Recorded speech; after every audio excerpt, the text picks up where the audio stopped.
So tonight, I'm pleased to present to you the Cuneiform Torah and maybe Paranomasia, if I get that far. That's really interesting. I already put that up on jspresents.org. Paranomasia is a matter of taking 5 passages from the early Torah and using the origin words to retranslate them. And what we come up with is something so amazing in the Torah that I'm afraid my glasses will break if I even talk about it. Now, we're not going to get to that probably, but we're going to get to cuneiform. And David Hanatsari got in touch with me and said, your programs are no good unless you get PowerPoint. So I give that a try. I'll put this on share screen. And there it is. Ta-da! Gee, I'm really nervous. It's like a comeback.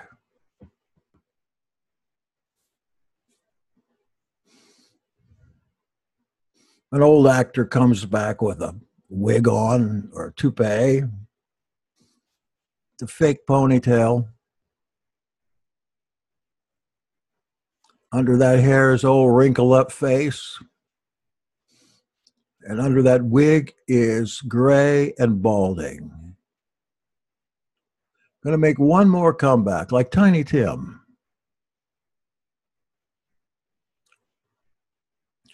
Toledot in cuneiform. If you have a scripture, you might want to turn to Bereshit. Tiny Tim. You want me to put some Tiny Tim on? He's got one song called Out on the Old Front Porch, where actually he sings 2 parts, the male and the female part, and then at the end somehow he sings them both at the same time. Did you want to hear it? Oh. I got to do the share screen again. I did it wrong. I'm not hearing anybody saying anything. I don't know if it's on YouTube or not. But I can find out real quick.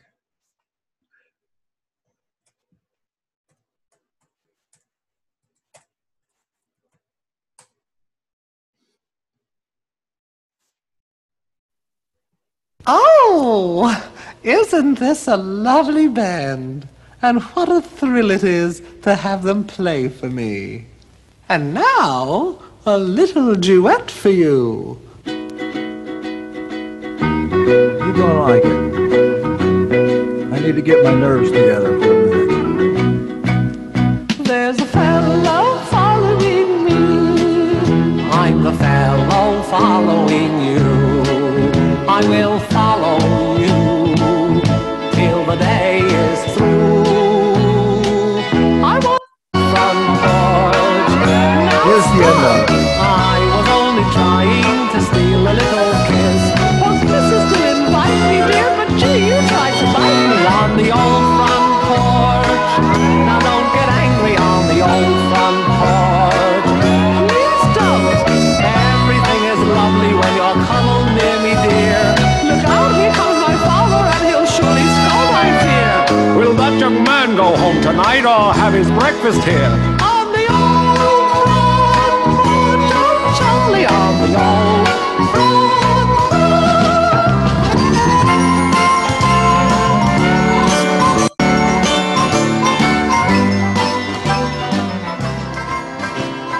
Well, it didn't happen, did it?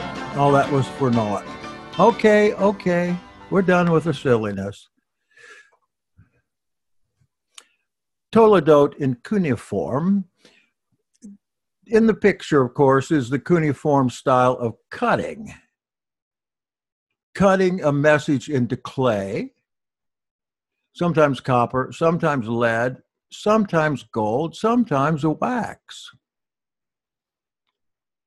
You may know that the Toledote is the Hebrew word for history or genealogy.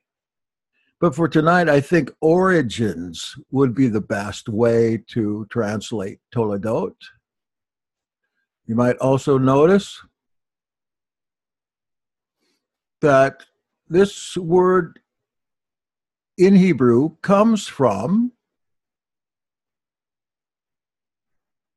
a city just 40 miles from my birthplace, Toledo, Ohio. Yeah, Hebrews got it from Toledo, the most boring city in the United States. Toledote origins. We find the same thing in Matthew and Luke in the genealogy portions of those Gospels, of Matthew chapter 1 and Luke chapter 3, maybe. That word, when retranslated back to Hebrew again, is Toledo. So you'll find Toledote in all the different begets throughout the Tanakh. I do a program on skeletons in the closet, just on the begets. Within the Toledote of various people, you can really find some skeletons if you know where to look. There are about 600 different pictographs in ancient Egyptian. Actually, most of that Middle East, Egypt, Syria, Babylon, before they got to cuneiform or paleo something, where they wrote in pictographs. You've seen them. You still see some in, the fellow that wrote the dictionary of Hebrew terms, but they're all drawn in pictographs. You could break down that 648 characters to just a stylus and a clay tablet. Really just one stylus, the short stylus. Up to 32 styli were used to do this kind of cutting. And so you can imagine that when cuneiform traversed from Babylon and Assyria to the west toward Egypt, it just pretty much knocked pictograms out. And the cuneiform remained pervasive in the Levant areas for, well, let's see, nearly 1,000 years.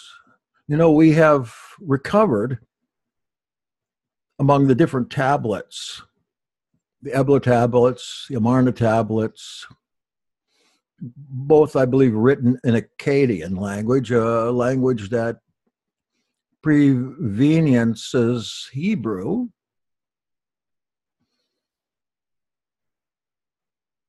And the number of those tablets that have been found are in the hundreds of thousands that give us not only a brand new picture of the old world, but in some of those, they actually confirm some of the Bible stories. Maybe we can get into that a little bit here pretty soon. If you have your scripture, you might want to mark these passages, else I can send you some notes if you want to keep up with this. These look like introductory phrases. Toledote, Shamayim, Aretz. These are the origins of the sky and land when they came to be.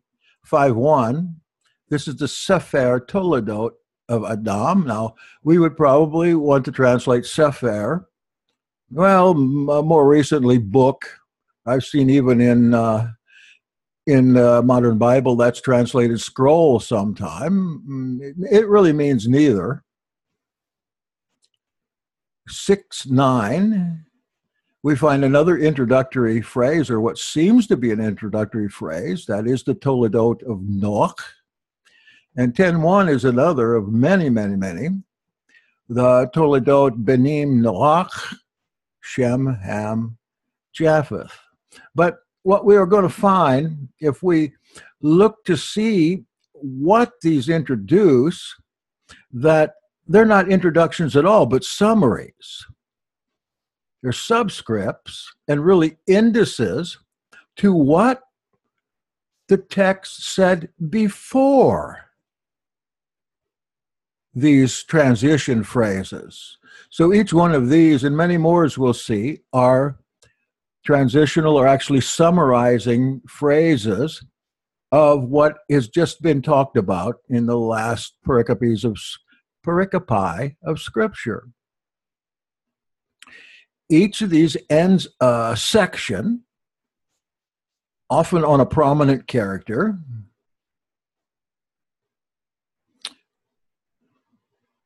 This is the book, the scroll of the generations of Adam. But the next part, after that, doesn't tell us about the generations of Adam at all, but more about who descended from him. Often after one of these phrases, we'll find one more word about whoever was described above. Usually that is, if it's a person, it's going to be the age of the person. Sometimes that age is in accordance with what was written before, telling us what age that person was when it was written about them. Some tell about the death of that person before they go on to another subject.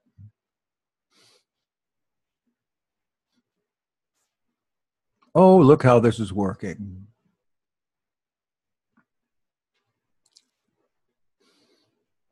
Hebrew word translated to write, kathav. Kathav. Let's move this over a little bit so I can see it better. Yeah, I start slow, but I just peter out from there. Shemot 17:14, Yah says to Moshe, kathav this as a memorial in a sefer. Kathav, it's translated nowadays to write, but it originally meant to cut. It was related to the word karat, where I get my last name from. Karat, to cut. Kathav, also to cut in, rather than just cut. That's my last name. Snyder, or, it's Yiddish. If you were Hebrew, your last name would be Karat or Kariot, cutter. Snyder is a cutter of something. Who's a prominent biblical character with the surname Karat? Think about that. Let me know if you figure it out. The Hebrew word sefer, originally any material that may be cut or may be written on. Book or scroll, as I mentioned before, is a much, much later, later development. Exactly right, Sherry. Yehuda the cutter. All right. Do you think I'm related in some way? Translated book or scroll, and a third word that we really need to look at before we could go on is shulchan. I like this definition: a set of facts systematically displayed. This week, I have been working on a rather difficult shulchan, that is, the financial reports for the first 2 months of the Ahad, and I got those done, and I did them in a spreadsheet table. Okay, and in Hebrew, as in our language, the word shulchan can mean a table that we sat on, or sat before, or eat on, or work on, but it also can mean an array of cells or an array of information set out on a scroll or in a spreadsheet. So these shulchanot, these tablets or tables that I've talked about they go clear back, at least the information on them go clear back to 3000 BC. Incredible, incredible. Now, I have translations here of the Ebla Tablets, the ones that go back the furthest. I use those tables in order to decide what the earliest version of the sacred name was.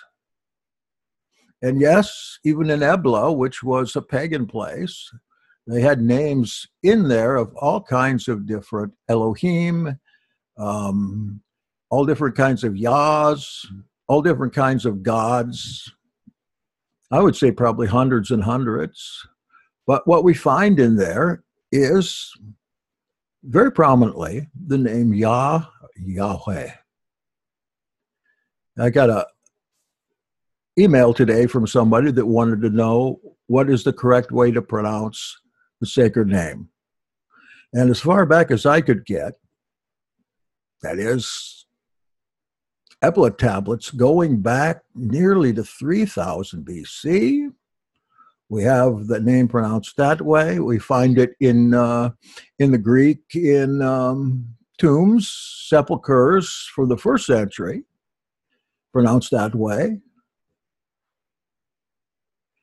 And that's the way I believe it's pronounced, and that's why I use Yahweh instead of some of these modern versions like Yahuwah, which I know is pretty much a 20th century scholarly concoction. Now, take a look at this table that I have for you here with these little facts on it. If this were a cuneiform tablet, the page index would be here at the bottom. This is how these tables worked. When you've got an extended conversation about something, the tables themselves, they wouldn't get any bigger than 15 inches across. Usually smaller than that because they had to be handy and easy to carry around. But on the bottom of the page here, there would be an index. And that index would usually be a short phrase of some type to indicate what that page was talking about. And then sometimes there would be a page number there as well. So you could string these along as long as you wanted to and keep them all together. And if they got out of place, like they have in the tables we found, scholars had to put them all back together. But it wasn't that hard, even hundreds of thousands of them, because they were all indexed on the bottom.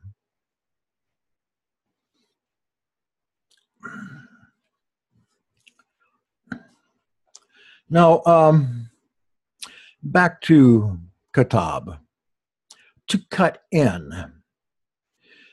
A reference to the original method of writing on clay or on tablets in cuneiform. Such tablets were cut. Now, of course, that's not used, so the translation of that word has gone to scroll or book or something like that. Previously, as I mentioned, pictographs were used, and lots of pictographs could be replaced with just a few strokes of the stylus. Okay.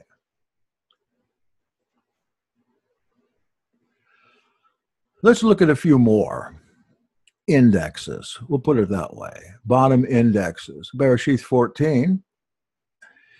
We have Avraham and Amraphel fighting it out. And we find that the tablets from Ebla and Babylon confirm that particular event in Scripture because we have it in tablets just about exactly the way that it is. In in the Code of Hammurabi, as in the Scripture that we have. Bereshith 7 is the flood, which is confirmed, as you know, in the Gilgamesh epic. It's quite a bit different, of course, than Noah's little study, but then again, the fact about the worldwide or land-wide flood are the same. We've got Tehillim 104, that is a great creation psalm. There goes the ships and the Leviathan, the mountains they smoke. Confirmed also in the Amarna tablets and on that, remember I told you about those bricks that they found in Amarna, 90,000 bricks. When they put them together, they found that it was almost identical with Psalm 104 that was written 1,000 years later. So we see a confirmation that the Psalm 104 or the prototype of it was written by Akhenaten before David got a hold of it 1,000 years later. Bereshith 2:4. We find a transition that this is the origin of sky and land, or I think in your Bible it says this is the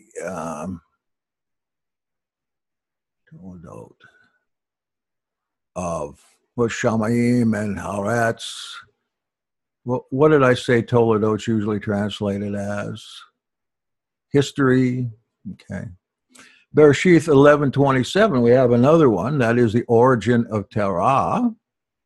And Terah, right after that, the next sentence talks about his age at 70 years. But the origin of Terah is what comes before that.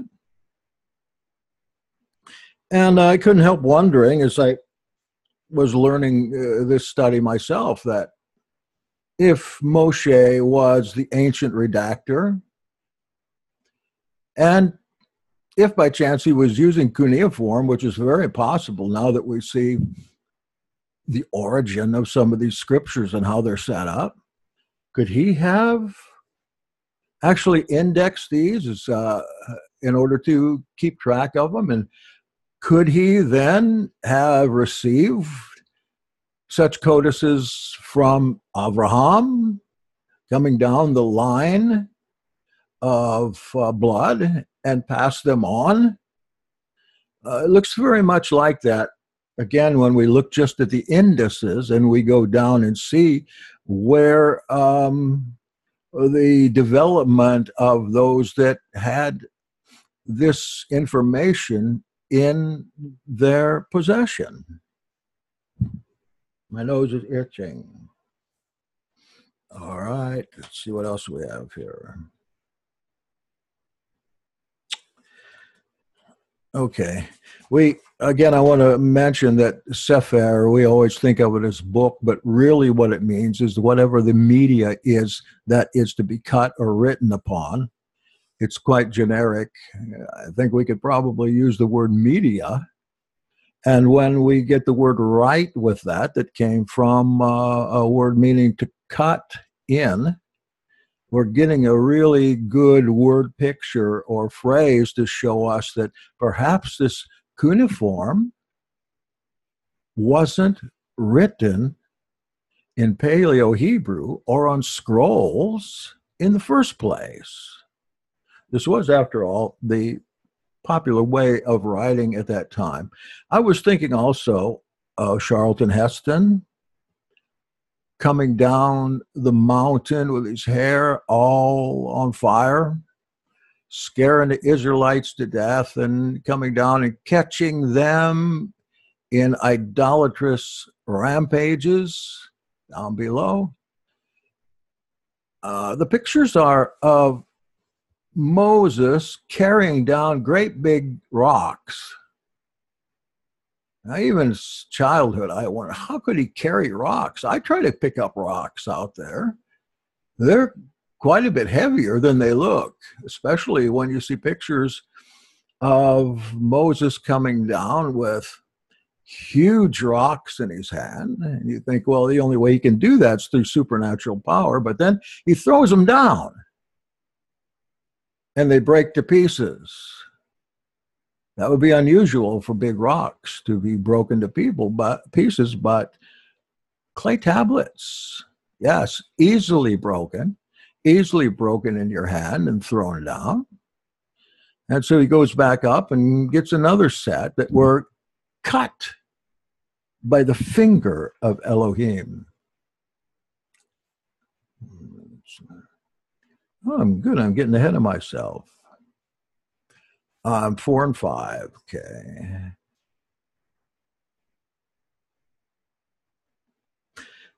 In the case of the passage, the transition passage, that these are the generations of whoever, we might want to think of that as history of, again, or origin of. I'm thinking specifically of like Genesis 2:4, where we have the origin of sky and land, as I mentioned before. The index referring again to what we already read rather than what's ahead. Genesis 11:27, here is the origin or history of Terah, referring to the previous 17 verses, 10 through 27. I guess that's 18 verses. Yeah, it's interesting here, too, that nowhere, hello, mother, I see you. Yahweh be with you. Lovely. Now I see where you get your good looks, Allison. No place do we find an origin of Abraham, but we're told a lot about the Toledot of Ishmael and Yitzchak by whoever owned those tablets at that time. These are the origins, may well be inserted, I think, by Moses or whoever was a compiler of the records. You can almost see these things being passed down the line, just like we would pass something that was valuable in the family down. For instance, I have a box full of pictures that I had a hard time collecting of ancestors going back about 150 years or maybe 200. Yes, photographs. They were hard to find, and I never saw any of these people before, but still, it's kind of a cherished possession. Thinking these days, though, I wonder who I can pass these down to. Nobody's interested in my family and those kinds of things.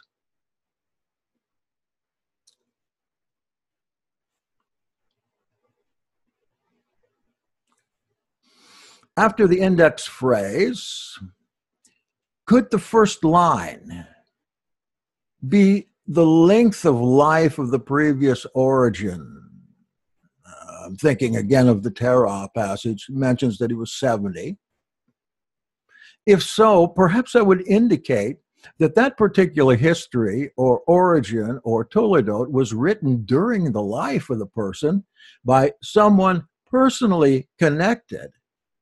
And perhaps the person themselves, for all we know, that would give us a whole new light upon the dilemma of who wrote these things. We would imagine that the one that would take over would have put the elder to rest.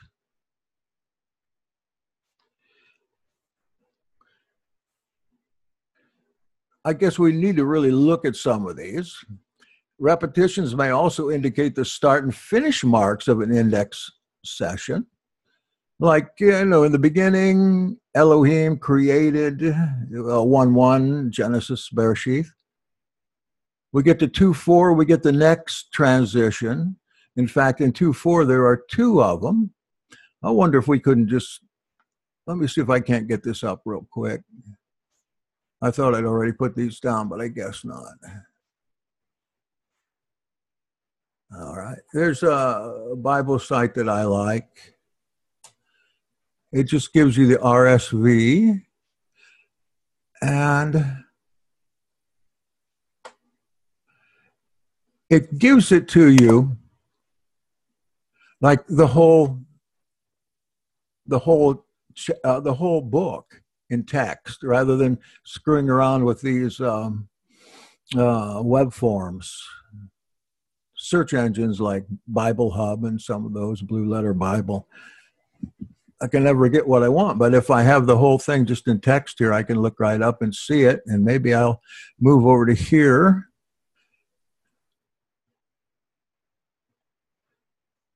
Am I boring you? See if I can find that. Here it is.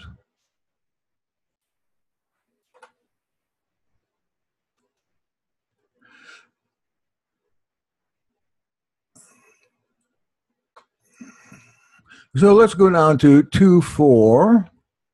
I don't know if you can see this very well.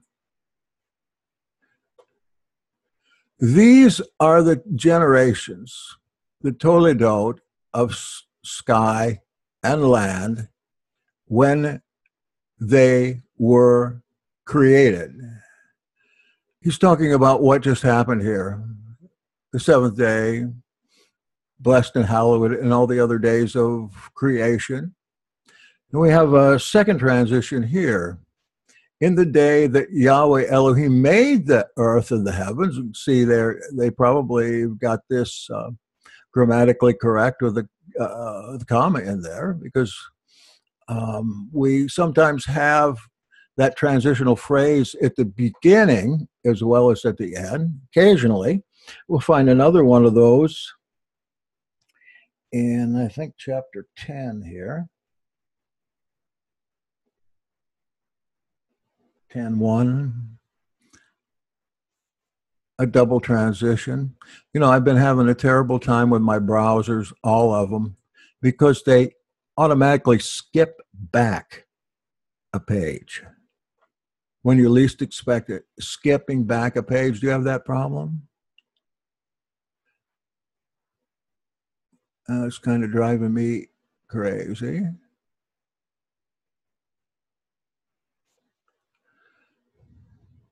Here we have a transition in Genesis 10:1. These are the generations of the sons of Noach, Shem, Ham, and Japheth.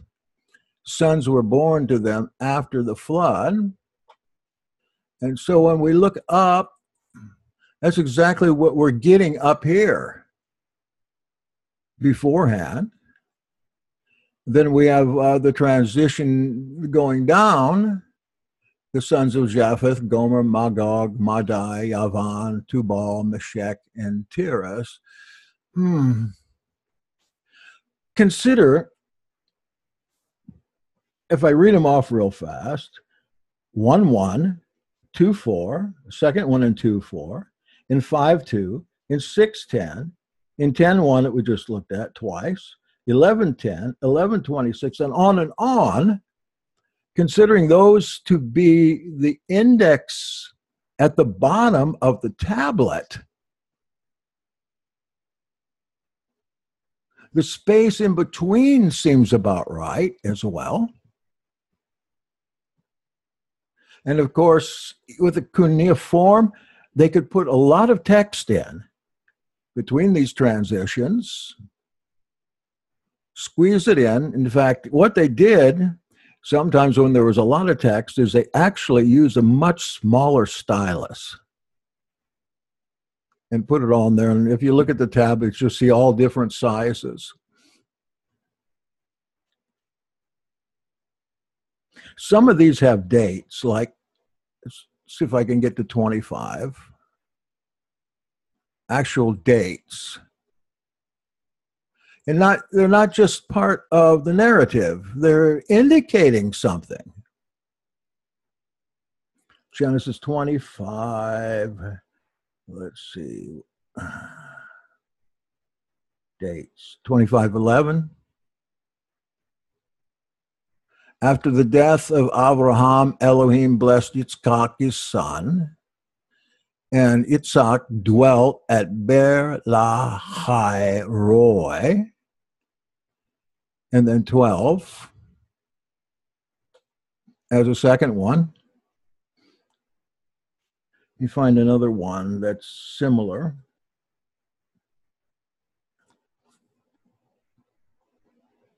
(36:8). Take a look at that. Yes, it goes clear through the entire huge book here.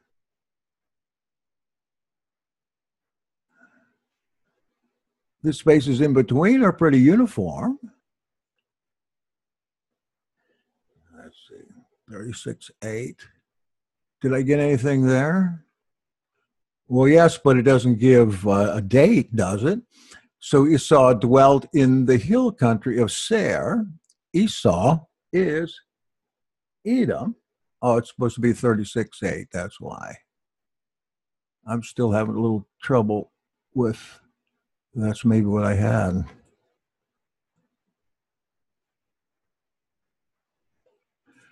Another transition, Yaakov dwelt in the land of his father's sojournings, in the land of Canaan. Then we have the history of the family of Yaakov, which is before here. We've got something else next. When the method is understood, wording problems, including repetitions that the scholars are always complaining about, so much repetition, what's wrong with these people? The repetitions themselves can be explained away if this was originally written in cuneiform and then transferred over to papyrus or animal skin or whatever it ended up in after that, probably papyrus.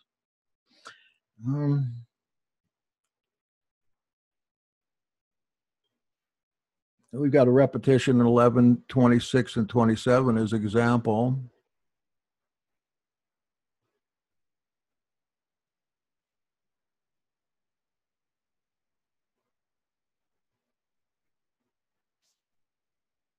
Let's see if I can find it. 11. Sorry, taking so long here. When Terah had lived 70 years, he became the father of Avram, Nahor, and Haran. All right, see, up above this, we've got about Terah and his genealogy. And then below this, let's see, the descendants of Terah.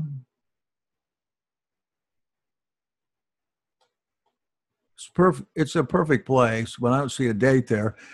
The only, except the 29 years, but the other place it says Terah was 80 or 70. What's wrong with me?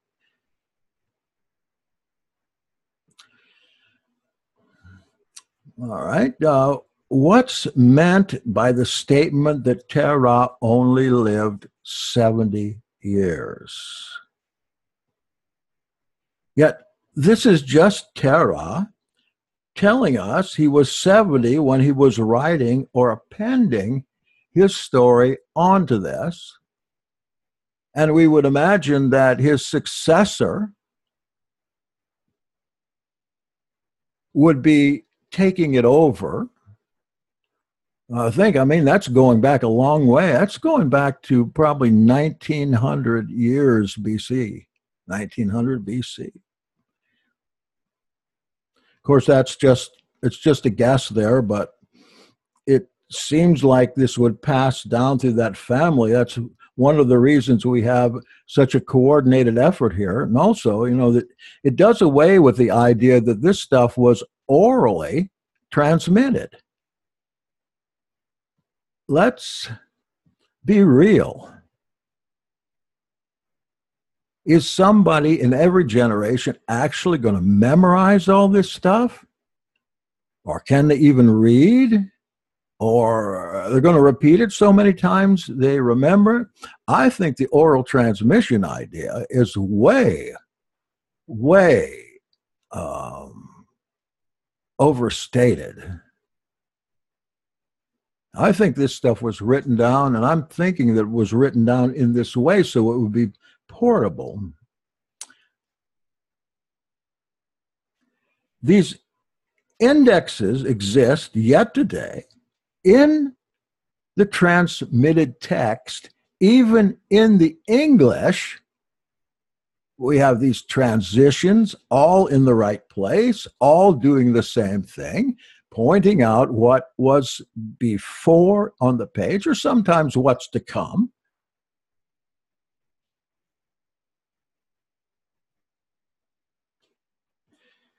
And I got a note here. It was customary in those days when one came into possession of an ancestral history. I don't know who says that it was customary, but I picked that up in my notes somewhere, that the possessor append his own toledot to the document. That these indexes exist yet today,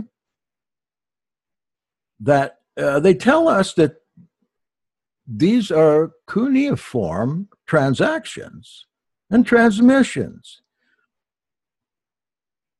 and that they've remained pure and truthful even unto today. This doesn't mess up the documentary hypothesis in a way, but what it seems to do for me is give me more faith in the transmission than I had before. Even in the documentary hypothesis, you don't have, you've got basically four different writers, and their different writings are interspersed throughout. But this, at least in Genesis, brings a very unifying quality to the whole thing. And primarily, what they teach you in school about these things is that Genesis is a collection of stories that are primarily unrelated, that are brought together by an editor and forced together. I'm just getting into this method myself and learning more about it. And I read about it some years ago, but it's never left my mind. I always thought it would certainly change our ideas about the veracity and the systematic means by which these were put together, and the purposes as well. See if there's anything else here.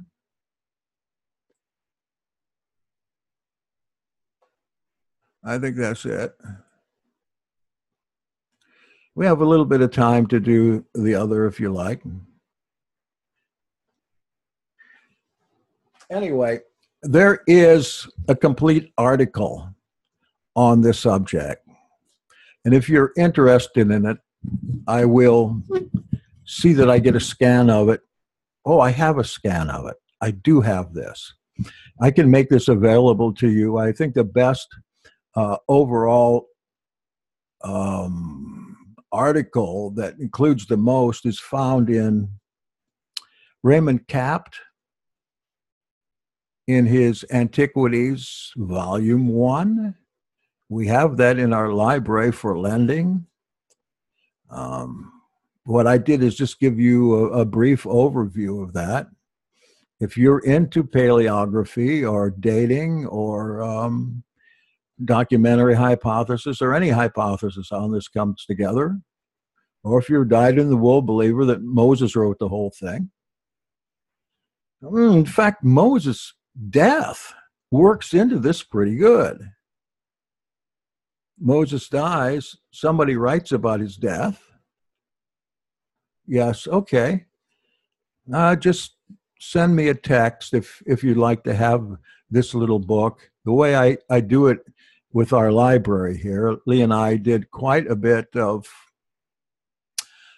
research in order to be able to use copyright material and pass it on without getting in trouble or doing something unethical. And we found a way to do that. So what we can do with these books, and again, we're working on getting the whole library online. We were both down there today looking through it. There's a lot of good stuff there and rare stuff. We want to be able to make the entire library available to those that are in the Jihad for their own studies. And with some of the rare books we have, and certainly some very expensive books as well, I think it would be worthwhile for anybody that's doing any kind of research, like you, Sherry. You're always doing research. And Allison, you might be able to finish up that little project sometime.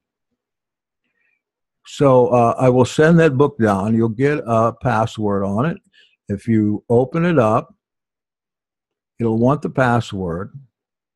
You won't be able to download it, I don't think. Oh, yes, you will. If I send it an email, you can download it, but still it's going to take a password to get into it, and you won't be able to file maintain it anyway. And so the only thing we're hoping is that these books that we're going to offer, of which we've already scanned probably 200 in, they're just not passed on, because we want to make it an option for members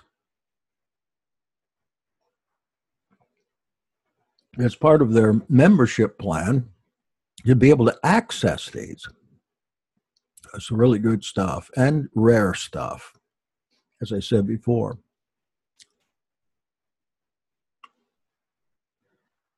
So let's see. Do I have it on? I don't suppose on the chat you can. No, you can't attach something to the chat.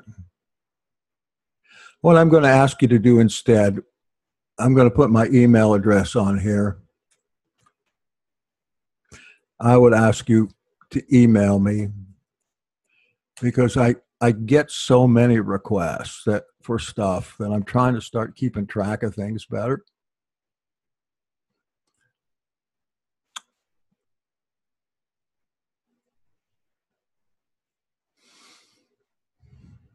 All right. If you want to go a little more, we can go into an article called What Happened in Eden. Paranomasia. That's a big, long Greek word. It really means pun or play on words.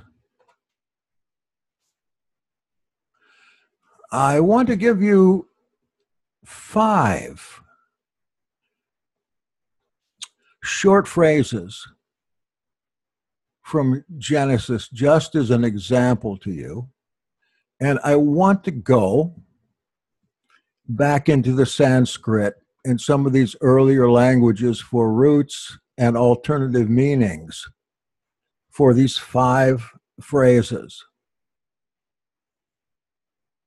You would think you would probably get nonsense if you did that, but you don't. You get something rather stunning.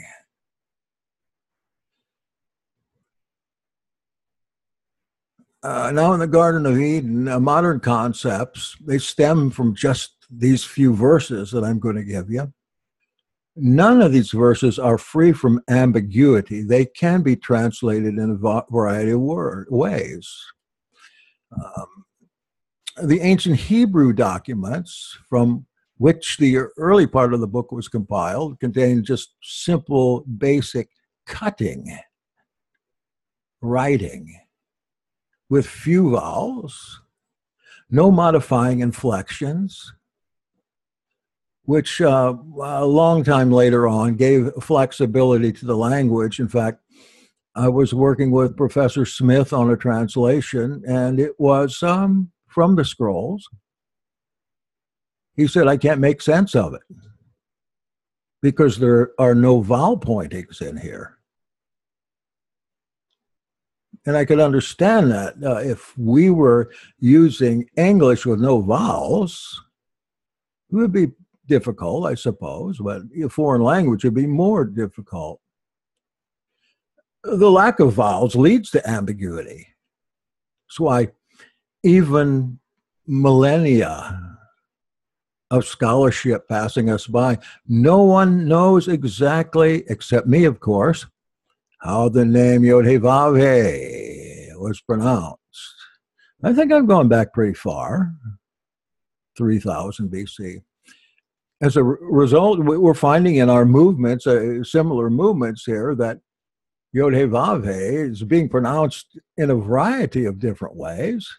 Some are absolutely, positively wrong, like Yehovah or Jehovah. Those are absolutely wrong.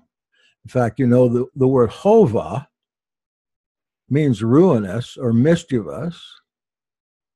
So really to call our Father Jehovah is saying you're a mischievous, ruinous God.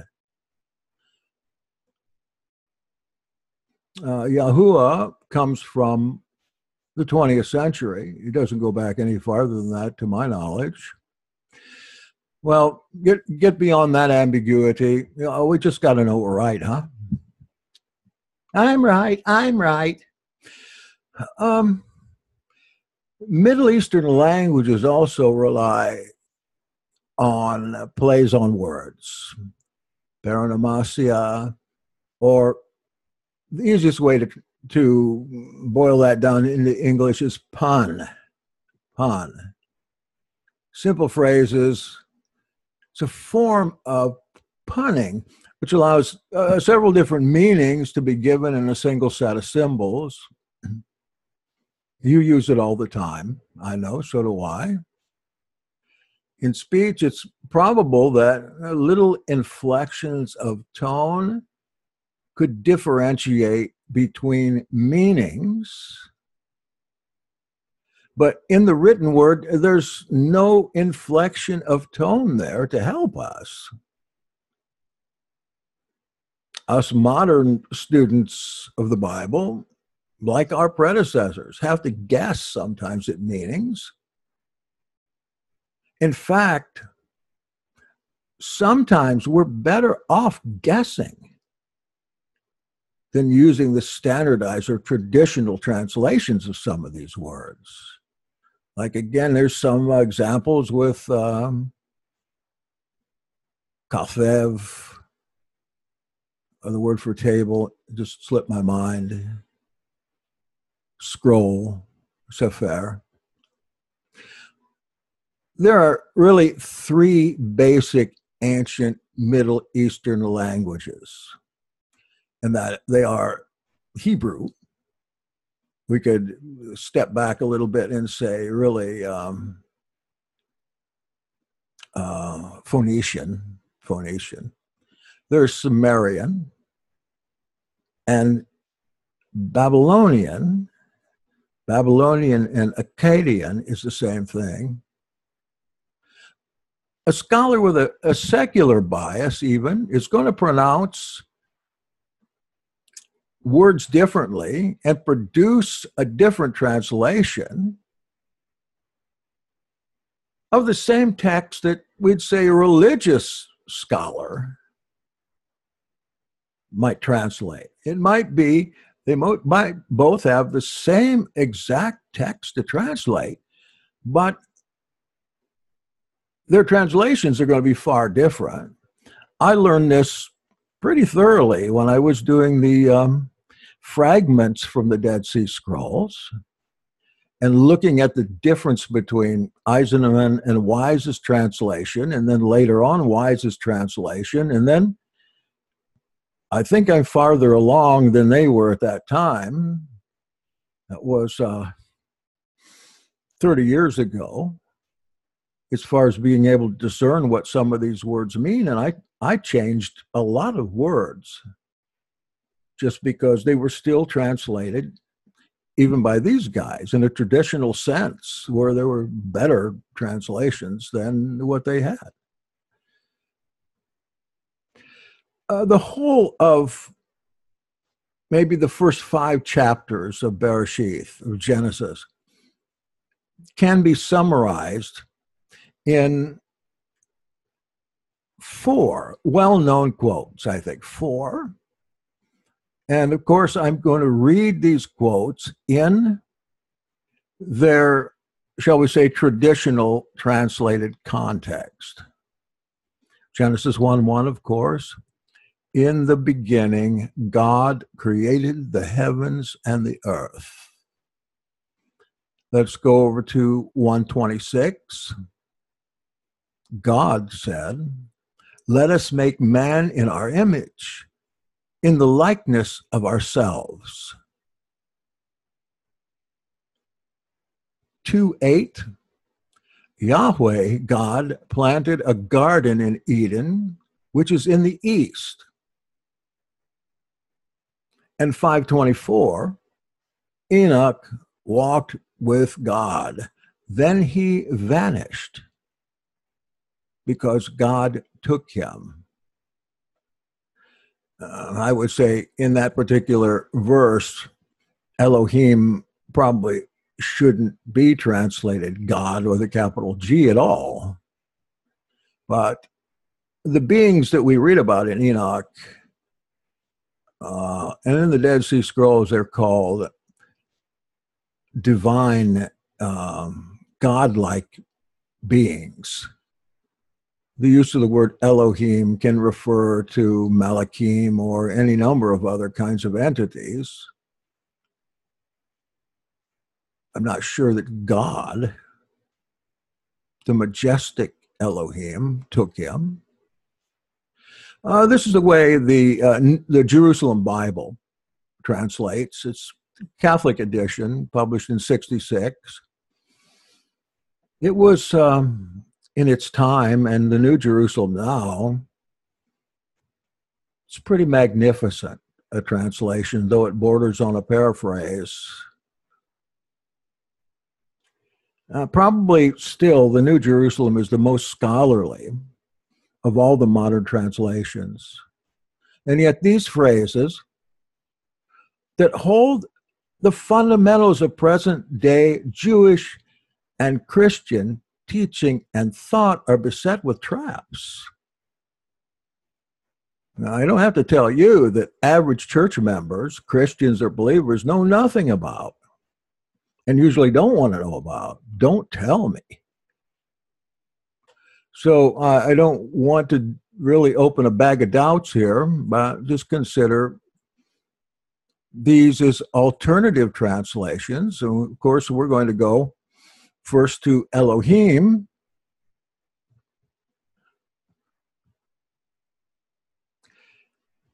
The English term God is taken from the Hebrew term Elohim, while in the 4th,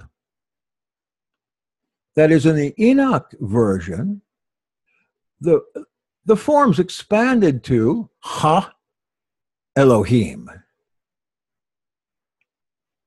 It's got, the article is singular, and the noun is plural.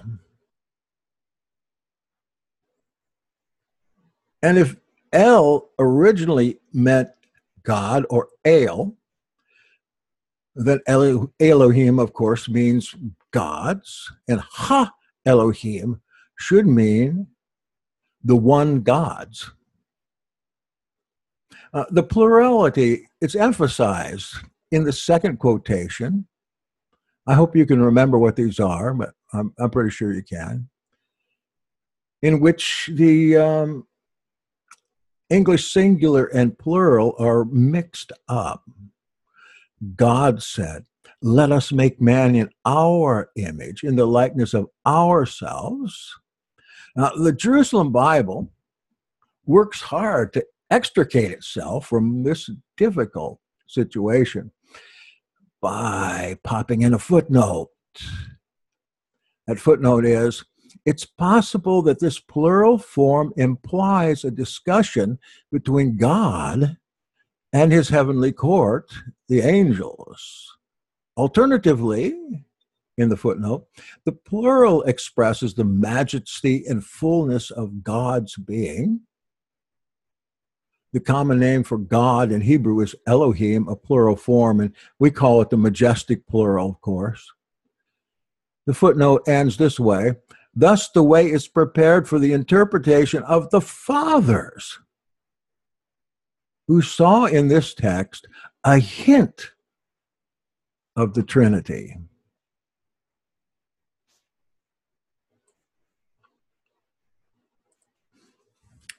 We got to respect the Jerusalem Bible editors, and especially when you consider that they are Catholic and they have to have that Bible signed over by the Pope or it doesn't get published. By the way, you know, the New Jerusalem Bible and the Jerusalem Bible in the Old Testament used throughout, instead of the Lord, it used Yahweh.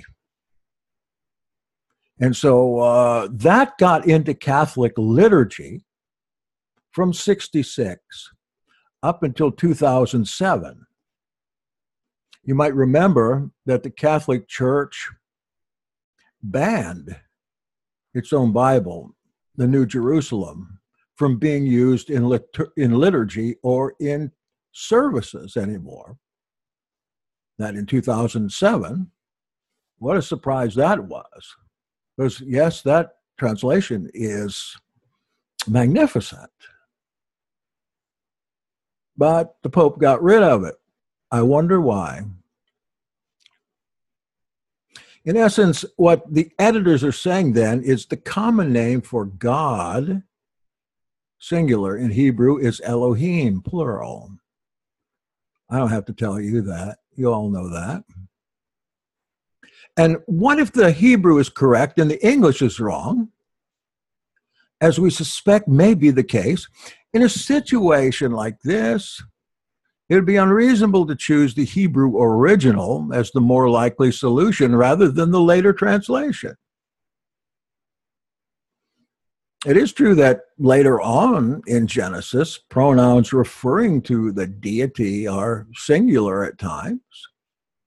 But this is not unusual in Middle Eastern languages where the plurals frequently just implied, but nearly always, in fact, there are over 30 cases, the noun is in the plural, Elohim. The odd exceptions are where it's necessary to refer to specific singular entities such as El Shaddai, El Roy, El Elyon. We're getting down there. Be done pretty quick. In these early definitive chapters of Genesis, at least as we have them in the biblical form, something is wrong. The singular, El, is a very ancient word with a long etymological history. Got a common origin with many other ancient words in other languages, and as I mentioned, going clear back in the Ebla Tablets, El is very, very prevalent, standing alone, and like in Hebrew, at the end of names. But in these ancient languages that we mention, all have a significant meaning. El has a significant meaning. In Sumerian, El means brightness or shining. I guess in Hebrew, we might think of Hallel as shining as well. Sumerian El shining. In Akkadian, the word is ilu. It also means bright one, singular. In the Babylonian dialect, it's elu also, different spelling. It means the shining one, specifically. A couple more old languages that are related in some way to these Semitic languages are the Old Welsh, Ellyl, E-L-L-Y-L, which means a shining being, and the Old Irish. They say if you know Irish, you know Hebrew. Ailil, A-I-L-L-I-L, that means shining also. It's an adjective. And in English, what do you suppose? Elf. Elf means a shining being. It's from Anglo-Saxon, almost spelled the same way, A-E-L-F. In the Old Cornish, all of these British languages I'm mentioning all derive from Hebrew to a great extent, especially the Irish and the Welsh. Cornish too. El means an angel. All the terms indicate shining or brightness, and consequently, it's our understanding of the Hebrew El might need to be translated in the first place, not as God at all, but as the shining one. I think that's just as good a translation as God. I do not like G-O-D. And the plural Elohim, a contraction of Ha Elohim, responsible for so much activity in the early part of Genesis, it requires translation then as the shining ones, if we just accept this for a little bit, for the sake of fun. So if we apply this translation to the four quotations that I mentioned before, it comes out like this. In the beginning, the shining ones created the heavens and the earth. The shining ones said, let us make man in our image, in the likeness of ourselves. Yahweh, which, in parentheses, the leader of, Yahweh, the leader of the shining ones, planted a garden in Eden, which is in the east. Enoch walked with the shining ones, then he disappeared because the shining ones took him away. The Old Testament doesn't really tell us who or what these shining ones were. The Dead Sea Scrolls also have words in there referring to some types of supernatural beings that can't quite be defined by English or really Hebrew words. They're compound Hebrew words.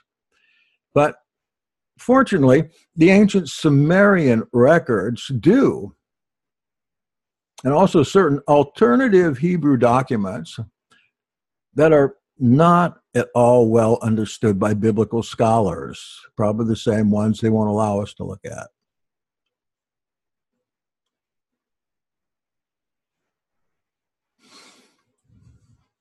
Another trap here we've got to mention, a pun, lies in the Hebrew word that's been translated the heavens. Of course, this is Hashamim, Shamayim, same thing. It's a plural form indicating the skies, like the Sumerian term An, A-N. It could be used for skies or high places. The Hebraic Shem also. It could mean the heights as well. And S-H-M as the root was also the root of a word meaning plant. or some type of vegetation. In the context of the Garden of Eden and in the descriptions that follow, it's quite possible that Hashamim or Shamayim meant the highlands. Actually, the planted highlands at that. This is interesting to me. Similarly, let's look at Haaretz, translated in the Jerusalem Bible as earth, should be translated usually as land or earth when it comes to the type of earth that you would pick up in your hand and plant. It can also be translated the ground. I usually translate it the land or in context of whatever passages that are in there. In comparison with Hashamim or Shamayim, it could just as well have meant the lowlands, if you use, again, those comparison languages. Rather than go through that all again, take my word for it. The most important problem in such translations is after the elucidation of Elohim, there lies in the Hebrew word bara, which is translated as created. There wouldn't be a reason to challenge this particular translation if it weren't for the parallel in Sumerian and alternative Hebraic verses, which I'll explain here in a minute. The term bara is only used for created in the sense of creation by Elohim.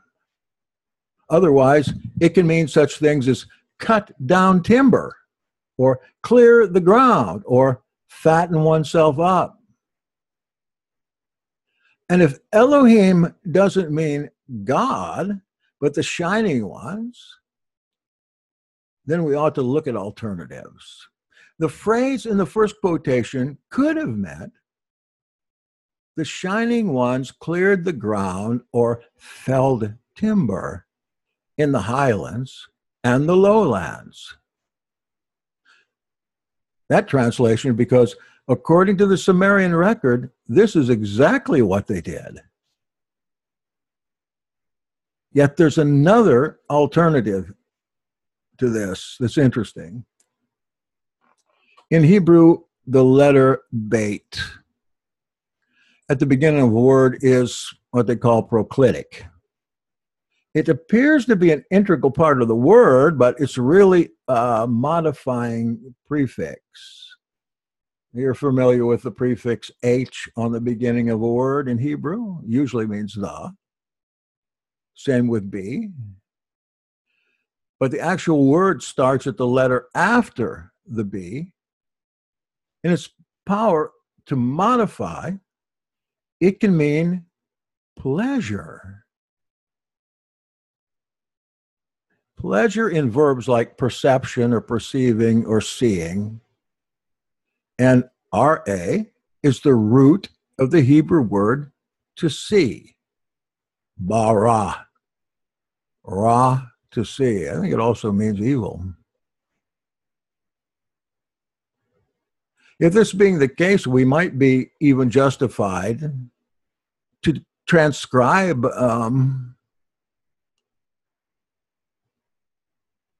the beit rosh aleph, not as bara, but as bera'ah, which would mean looked at with pleasure. So if we did, an interpretation would alter the first quotation to this. In the beginning, the shining ones looked down with pleasure on the highlands and the lowlands. Makes perfect sense, but it's entirely an alternative translation, though it's no less valid than the traditional one. So if the Sumerian account is to be believed, that's exactly what these shining ones would have done. Because they're recorded as having descended onto the top of a commandingly high mountain. Even in the book of Enoch, they come down on Mount Arman or Hermon. From there they would have been able to see the land where they were ultimately to settle or settle others.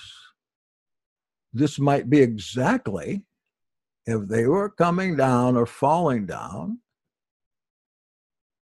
what they would see. So if you take that and go back to those 4 quotes that I gave you, retranslate, we get a completely different viewpoint. What's interesting about it, if you're a dualist, is that you've got the account of creation there up to Enoch on the one side of the coin, and on the Sumerian flip side, you've got almost what we might say is the Watcher's version of the whole thing. Just very interesting to me. I love stuff like that. I don't think it's going to change my faith. Do you? I see we lost a couple. That's good. It is awesome.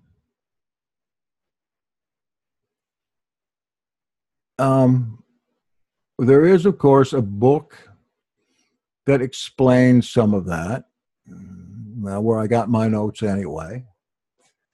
And we don't have that one, but I'd like to get it sometime. If you send me an email, I'll send you the other book, and I'll send you the name of this one. You might have access to it someplace, even if we could get it in the library, to find some more Paranomasioi would be fun.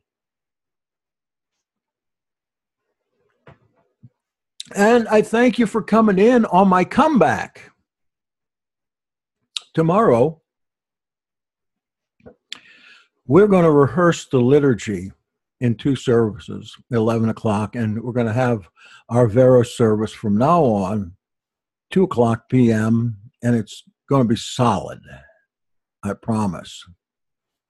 I'm just starting to feel better right now. Thank you for your prayers. At least I should say, this is the first day in a month I've felt at all decent, or that I had the strength to do this tonight. So I thank you very much for being patient. I know I went over time, but I'm trying to get back into it. It's my comeback here in my lonely room. So I wish you a good night and a blessed Arev. It's almost over with. I'll see you tomorrow. May the Shining One be with you.